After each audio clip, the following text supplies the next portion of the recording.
Il y a un an, je vous présentais le Kiana. Aujourd'hui, Florinox fait évoluer ce couteau qui est déjà devenu emblématique de la marque et on en parle tout de suite.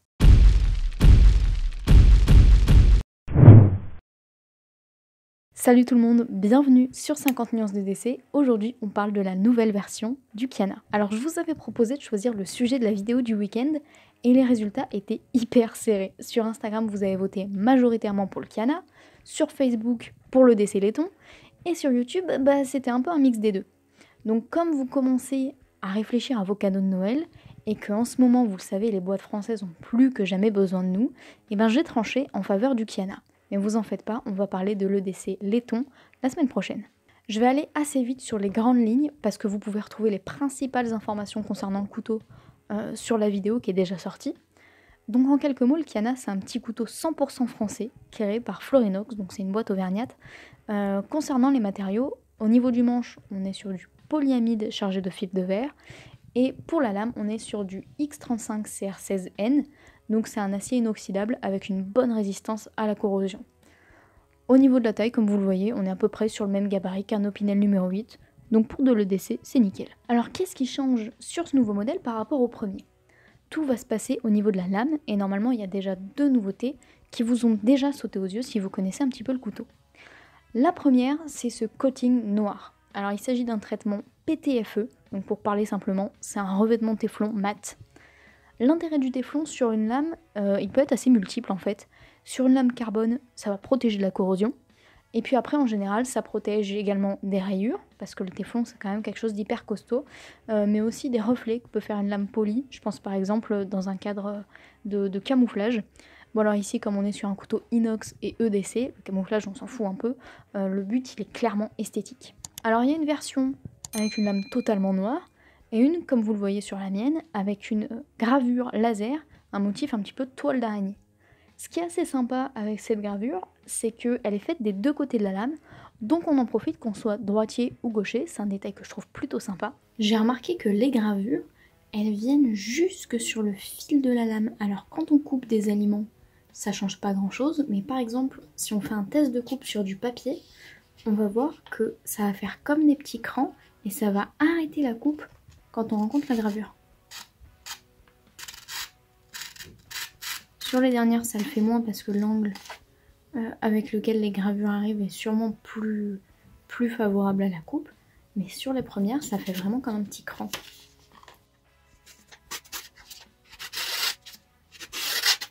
Ces lames, elles sont numérotées. Donc moi par exemple, j'ai le numéro 24. Mais par contre, c'est pas une série limitée. Alors, petite remarque, j'aurais bien aimé que la pompe ait aussi un revêtement noir. Ça aurait fait un total look noir qu'aurait été assez sympa. Bon, sauf le rivet et l'axe, mais ça au final c'est pas très important. Mais je pense que techniquement c'était plus compliqué parce que le revêtement ça ajoute un tout petit peu d'épaisseur et ça aurait sûrement été plus compliqué d'ajuster les différents éléments entre eux sans qu'il y ait de jeu. Là par contre on a vraiment aucun jeu, que ce soit latéral ou vertical, donc bon point là-dessus.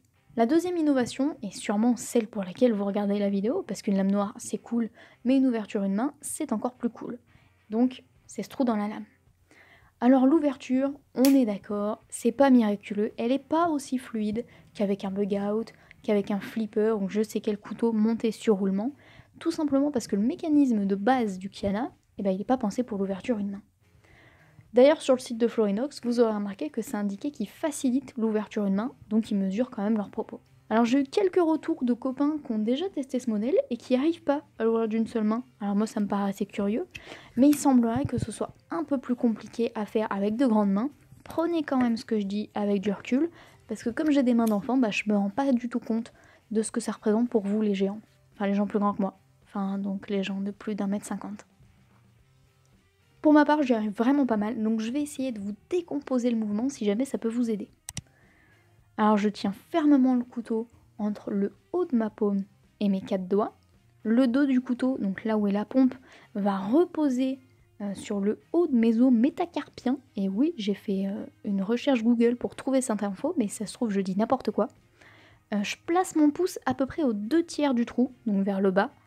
Et là, je vais venir à la fois pousser la lame avec le pouce et tirer le manche avec la paume en accompagnant le mouvement du poignet. Et pendant ce temps-là, mon pouce va descendre le long du trou et le bas de ma paume va venir se replier contre le manche. Donc voilà, dit comme ça a l'air hyper compliqué, mais c'est un mouvement qui m'est venu très naturellement. Donc je sais pas si je suis la seule à faire comme ça, mais en tout cas, si ça peut vous aider, bah c'est tant mieux. Ce que je reprocherais au Kiana par rapport à cette ouverture une main, eh bah, c'est l'absence de clip. Parce qu'un clip, mine de rien, ça permet d'avoir une meilleure préhension pour ouvrir les couteaux à une main. Là, ça manque un peu. Donc heureusement qu'on a ce léger décochement dans la forme du manche qui était déjà là sur la première version, donc c'est pas fait exprès, mais franchement c'est appréciable. Vous avez aussi été nombreux à demander si cette encoche c'était pas un nid à saloperie. Alors c'est vrai que le Kiana pour moi c'est un tartineur par excellence.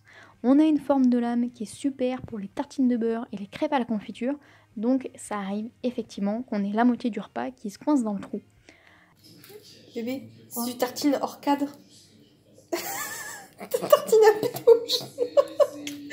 Merde. Là où j'ai trouvé ça bien pensé, et je pense qu'ils y ont réfléchi, c'est que les ongles sont assez larges et ils sont arrondis. Donc à nettoyer, ça va super bien. Franchement, je suis agréablement surprise. Dernier point sur cette nouvelle lame, elle nous permet de passer de 52 grammes à 48, donc 4 grammes, c'est quand même assez anecdotique. Mais pour ceux qui veulent être sous la barre symbolique des 50 grammes, eh ben on y est. Avant de tourner cette vidéo, j'ai jeté un œil à la première que j'ai réalisée sur le Kiana. Et à l'époque, vous étiez 239 à suivre mes vidéos et ça me paraissait déjà énorme. Aujourd'hui, celle que vous êtes en train de regarder, c'est la toute première à sortir après avoir passé le cap des 3000 abonnés. Donc merci à tous d'être toujours plus nombreux à suivre la chaîne. Ça fait hyper plaisir aussi de voir des noms qui reviennent dans les commentaires. Je reconnais ceux qui sont là depuis le début. Et puis aussi, j'adore voir les nouveaux. Bienvenue à vous. Vous êtes aussi hyper nombreux à venir discuter sur Insta, à me demander des conseils, à m'en donner aussi. Donc écoutez, merci du fond du cœur. C'est vraiment incroyable d'être suivi par des gens aussi agréables, aussi cool. Vos commentaires, ils sont constructifs, ils sont bienveillants. Je vous vois vous conseiller les uns les autres. Dans l'espace commentaire, il y a un vrai esprit de partage. Et c'est pour ça que j'ai créé la chaîne. Donc merci à tous. Continuez, vous êtes géniaux.